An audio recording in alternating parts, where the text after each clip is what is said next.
Okay, so we've removed the tanks, removed the battery, and next thing we're going to do is remove the ball joint.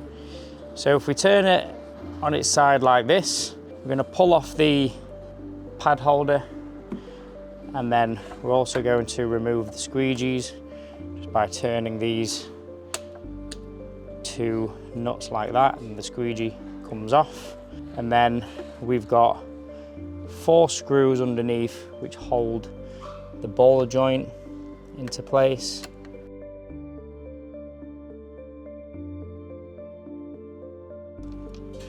Okay, keep all the screws separated to one side. Okay, so then the ball joint will just pop out of its socket, and you can remove the top half like so, and you can also remove the bottom half of the ball socket. Remove the head cover on the head of the machine, this head casing. 4 screws under here, 1, 2, 3, 4, and then 4 in the corner. So we're going to remove these screws.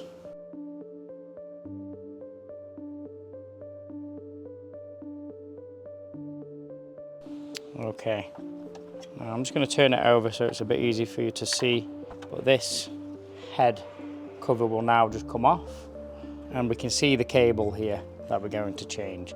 So we're going to change this cable which goes through the ball joint. This cable is under a lot of movement. Pull this out, and holding the connector on either side, disconnect the cable. And then I'm going to just flip it over this side again.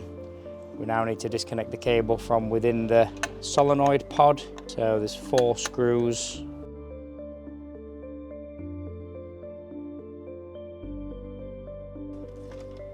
Okay, now the solenoid pod can come off, and this, we're going to pull this cable off this connector here, and then the water pipe, push the ring inwards so that the pipe comes off, and you can see the cable. We're going to pull the cable out of here, disconnect it from there, and we need to just cut this zip tie here. Okay, so be careful not to damage the water pipe.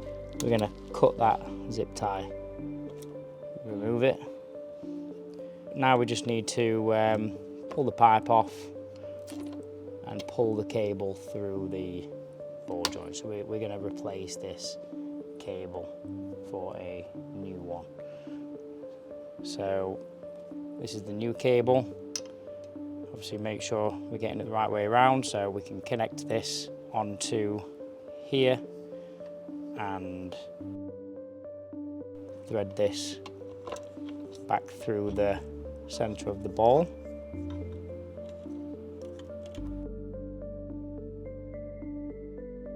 To make sure that we assemble it correctly, we're going to fit it into the head first. It's important to make sure that the right amount of tension is on this cable.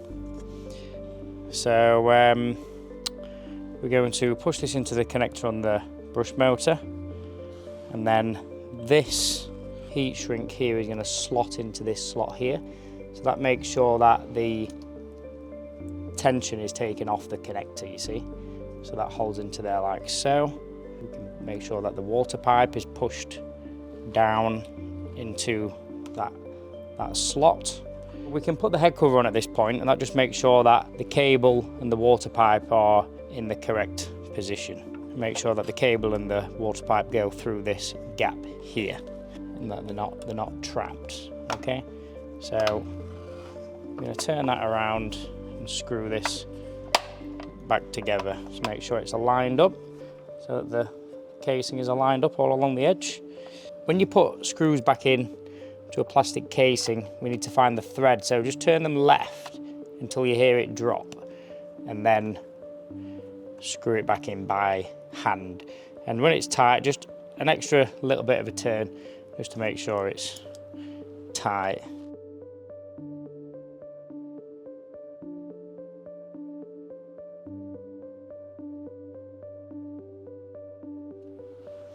Okay, so just check that the gap is closed up evenly all the way along and on the back as well, so that head is now on correctly. Okay, so we can now put the ball socket back on. Just slots into there like so. It does need a special grease on this, a special metal plastic grease, so well, this one's still got grease on it, but if you're putting a new ball joint on, then make sure that it's got sufficient grease on there. And what we're going to do is we'll put the ball back into the socket, and then the gap goes on like so. Okay, so we can screw the ball joint back on. Same again, just turn it left till this thread drops.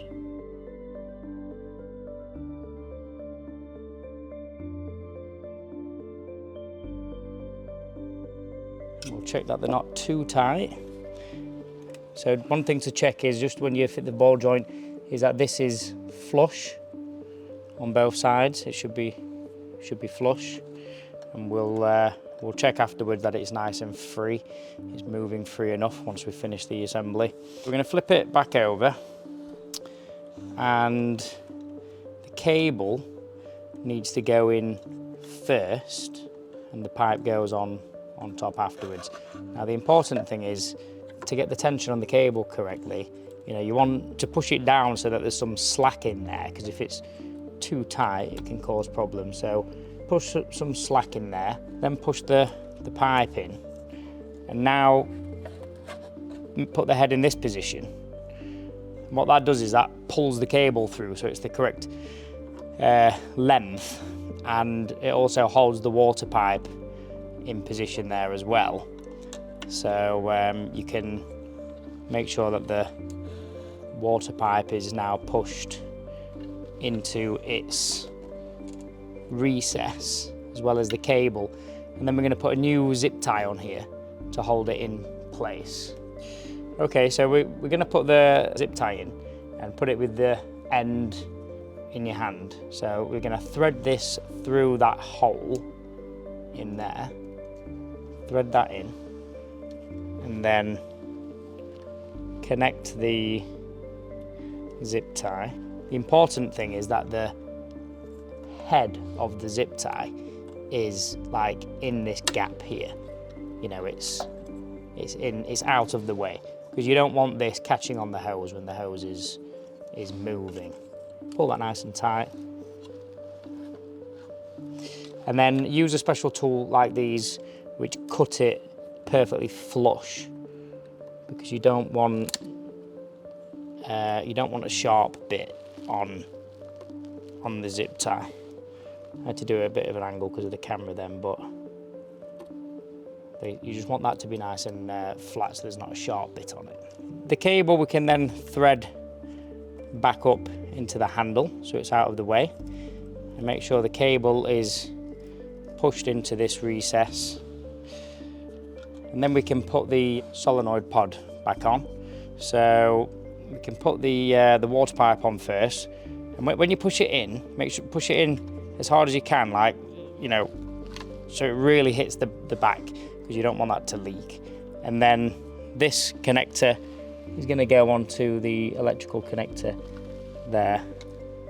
Make sure it's pushed all the way onto the connector, and then making sure that the water pipe is pushed into that recess. Make sure you don't trap the cable or trap the pipe here, and then it should be perfectly lined up like so. Making sure the head is flat in this position so that the cable is under the right tension, and then we can put the screws back in. We're nearly done.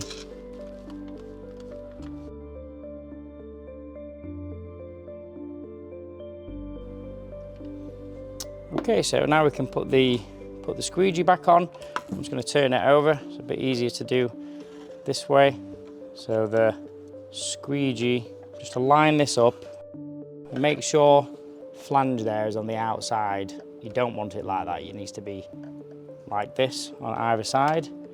And now you can simply connect that back on, twist those twist locks, that's the squeegee back on, and then you can put the mag plate back on, which just magnets on, and there you go.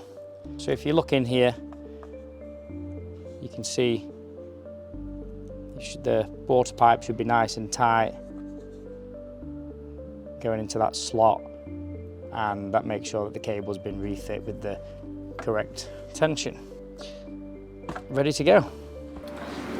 Okay, so just the test to do to check that this is at the correct tightness is with the handle vertical, lift the head and it should fall down.